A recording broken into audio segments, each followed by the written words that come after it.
Number 1, இந்த வருஷம் முழுவதும் பாதுகாத்து வழிநடத்தின தேவனுக்கு முதலாவது நன்றி சொல்லுங்கள். நாம் உயிரோடு இருப்பதே அவர் கிருபைதானே.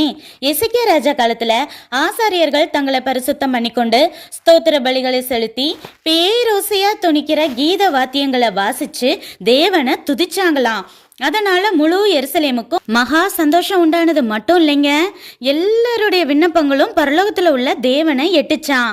அதே போல நீங்களும் ஸ்தோத்திர பலிகள் புத்தகத்தை பார்த்து உங்களால முடிஞ்ச ஸ்தோத்திரங்களை சொல்லி தேவனை மகிமைப்படுத்தி பாடும்போது தேவ சித்தமான உங்கள் அனைத்து விண்ணப்பங்களும் தேவனை எட்டும். மற்றும் கிறிஸ்துமஸ் நியூ இயர் ஃபங்க்ஷன் வரப்போகுதுனாலே முதல்ல நம்ம வீட்டை தான் சுத்தப்படுத்துவோம்.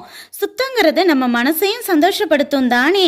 இந்த சுத்தப்படுத்துறதுல கூடவே சேர்த்து தேவனுக்கு பிரியம் இல்லாத விக்கிரகம், சினிமா சம்பந்தப்பட்ட போட்டோஸ், புக்ஸ், முக்கியமா நியூஸ் பேப்பர்ல இருக்கிற தேவையில்லாத படங்கள் எல்லாத்தையும் வீட்லையும் செல்லுல உள்ள தேவையில்லாத கான்டாக்ட்ஸ், ஆப்ஸ் இல்லாதபடிக்கு கிளீன் பண்ணிடுங்க. சிலர் செலிபிரிட்டியை பார்த்து மச்சம் வைக்கிறது, ட்ரெஸ் போடுறது, பச்சை குத்துறது எல்லாம் தேவனுடைய ஆலயமான இந்த சரீரத்துல இனிமே பண்ண வேண்டாமே.